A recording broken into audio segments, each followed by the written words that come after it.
آیا تا کله سوچ کړی چې ولې سمندر کله کله مخکې راځي او بیا بیرته شاته ځي؟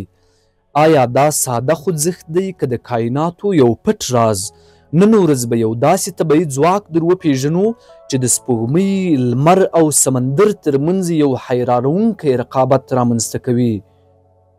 هو، خبره ده د مد او جزر، هغه پدیده چې هره ورځ زموږ د سیارې د سمندرونو زړه خوځوي. راځئ دا راز بربنډ کړو له تیر تاریخ نه تر نن علم پورې او ووینو چې مد او جزر ولې دومره مهم دی. مد او جزر د اوبو هغه پورته او ښکته حرکت ته ویل کیږي چې په سمندرونو او سمندري سواحلو کې هره ورځ 2 ځله واقع کیږي. مد هغه وخت وي چې اوبه پورته راشي او جزر هغه وخت وي چې اوبه بیرته شاته لاړې شي یا ښکته شي. دا یوه طبیعي پدیده ده چې په سمندرونو کې دوام لري. مد او جزر زرګونه کاله وړاندې انسانانو لیدلی و، خو تر ټولو لومړی یې علمي تشریح د مسلمانانو عالم ابوریحان البیروني کړې وه. وروسته اسحاق نیوټن د ثقل یا جاذبې د قانون له لارې دا ثابته کړه چې مد او جزر د سپوږمۍ او لمر د جاذبې له امله رامنځته کیږي. سپوږمۍ چې د ځمکې شاوخوا ګرځي پر سمندرونو جاذبه واردوي. دا جاذبه د اوبو حرکت منځته راولي. هره ورځ تقریبا 2 ځله مد او 2 ځله جزر واقع کیږي او دا د سپوږمۍ د حرکت او موقعیت له مخې وي. مد او جزر طبیعت ته ډېرې مهمې ګټې لري.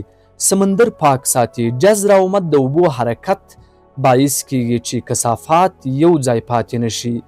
سمندري ژوند ته وده ورکوي. دا حرکتونه اکسیجن ګډوي او د ژوند شرایط ښه کوي.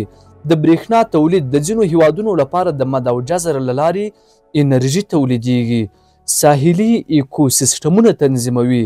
د اوبو تلو راتلو له کبله نباتات، کبان او نور موجودات توازن لري. که مد او جزر نه وای څه به پېښ شوي وای؟ د سمندر اوبه په ډېر مړې حالت کې وای. ککړتیا به زیاته وای ځکه اوبه به نه خوځېدې. سمندري ژوند ته به سخت زیان رسېدلی وای. ځینې ساحلي سیمې به تل لمدې یا تل وچې پاتې شوي وای. د مد او جزر پر بنسټ جوړې شوي برېښنا فابریکې به نورې نه وای. مد او جزر یوه عادي ښکاره پدیده ښکاري، خو حقیقت کې دا د طبیعت یو له تر ټولو مهمو پیچلو نظامونو څخه ده.